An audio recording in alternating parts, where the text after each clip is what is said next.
This is Optimal Living Daily, episode 1184, The Clutter Epidemic, by Chris Reining of chrisreining.com, and I'm your narrator, Justin Malik, reading you blogs every single day of the year to help you live a more meaningful life. There are no long interviews here, just me reading blogs and sometimes books in short daily episodes. Today's article coming from Chris Reining, a popular finance blogger, but this one's a great fit for this show. So with that, let's hear his post as we optimize your life. The Clutter Epidemic, by Chris Reining of chrisreining.com. Jacob from Early Retirement Extreme recently tweeted a link to a study and subsequent book done in conjunction with UCLA about clutter. The book, available on Amazon, is called Life at Home in the 21st Century, 32 Families Open Their Doors, which profiles middle-class, two-income families in Los Angeles. And what it contains is amazing. The researchers, quote, plotted, compared, and correlated the mountains of data they had collected over the course of 4 years. The project generated almost 20,000 photographs, 47 hours of family-narrated video home tours, and 1,540 hours of videotaped family interactions and interviews, end quote. And there are some very fascinating, yet not surprising, juicy tidbits. Quote, 3% of the world's children live in the U.S., and the U.S. consumes 40% of the world's toys, end quote. I have firsthand experience into this as I have nieces and nephews that are literally swimming in toys. Their bedrooms are filled with toys top to bottom. The family room has toys strewn all over it, and the finished basement is essentially one big toy room bursting at the gills. And what toys that are not currently out are packed into drawers, closets, and the garage. And for every birthday and Christmas, I get a forwarded wish list from Toys R Us. I cringe.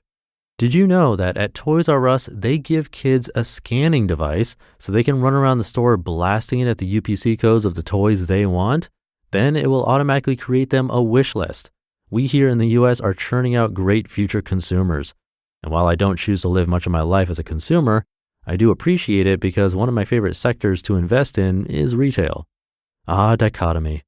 This is where Mr. Everyday Dollar struggles. The kid's wish list shows up in my inbox and I scan the list, all toys, and I really don't want to buy a toy and contribute to what I consider a problem, but that's what the kid and parents want, and what to do. Quote, managing the volume of possessions was such a crushing problem in many homes that it actually elevated levels of stress hormones for mothers, end quote. Yet fathers were unaffected physiologically by the messiness. Interesting. I'm definitely not in the norm on this one because any level of clutter for me causes stress. As anyone who comes over to my place can attest, it is always tidy and clutter-free. I probably lean a bit towards being obsessive about it, but that's who I am and that's what I like. It makes my home a sanctuary. I don't have to sit in the middle of piles of crap and have my mind race about what is going on with all of it. Quote, only 25% of garages could be used to store cars because they were so packed with stuff, end quote. How many people do you know where this is true? I can come up with a handful without even thinking too hard. And I know someone who has a 3-car garage that is full of everything but cars. A boat, a jet ski, a snowmobile, a canoe, a riding lawnmower, a pinball machine, an ATV, a snowblower, and various other. Needless to say, they park the cars in the driveway.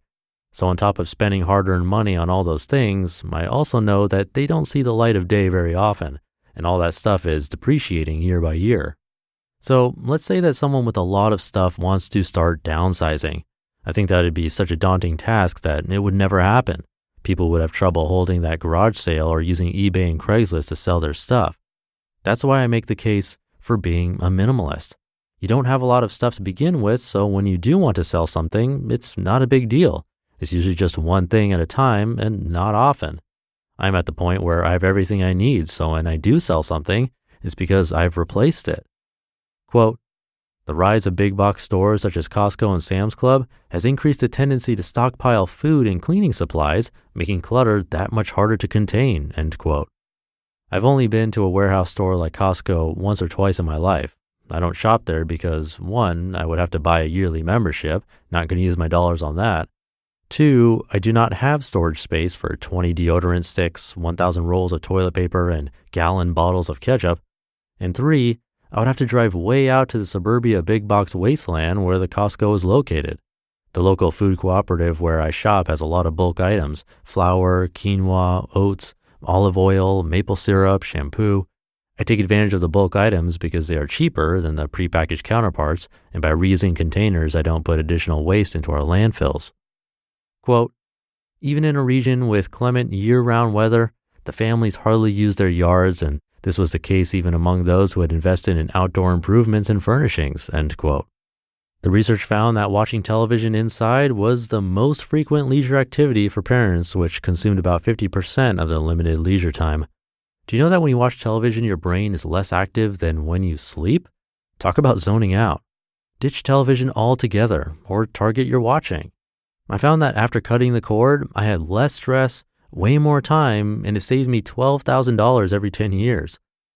Quote, most of the families relied heavily on convenience foods like frozen meals and par-baked bread, yet they saved an average of only 10 to 12 minutes per meal in doing so, end quote. Food is one thing I take my time with. I cook from scratch using local and organic produce when possible. Not only does this taste awesome, it fuels my body better than some processed convenience food with ingredients you can't pronounce. And I enjoy cooking. Maybe if people threw away their televisions, they'd have the extra 10 minutes to cook real food. I grew up in the 80s where in my house vegetables were canned, herbs were dried, margarine was butter, and there was one kind of cheese, Kraft Singles. Sandwiches were made out of bologna, I don't even know what that's made out of, yellow mustard, and white bread. Processed food was so in. I'm glad that 30 years later, I am in a new world where the idea of slow food, farmers markets, and community-supported agriculture boxes is in. You just listened to the post titled The Clutter Epidemic by Chris Reining of chrisreining.com. Definitely something to think about. And if you're not already subscribed to this show, please do. It's free in pretty much any podcast app. And the benefit of subscribing is that you'll get new episodes sent to you automatically. That'll do it for today. Have a great rest of your day. Great weekend if you're listening in real time. And I will see you tomorrow where your optimal life awaits. Hey, this is Dan from the Optimal Finance Daily podcast, which is a lot like this show, except more focused on personal finance. Justin handpicks the best posts he can find from blogs and authors like Ramit Sethi, Mr. Money Mustache, and more, and I read them to you 5 days a week. So if you enjoy this podcast, come on over and subscribe to Optimal Finance Daily too. And together, we'll optimize your financial life.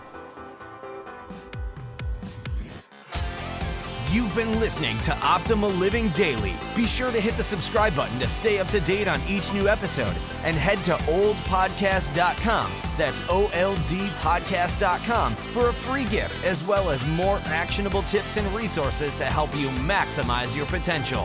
Thanks for joining us, and remember, your optimal life awaits.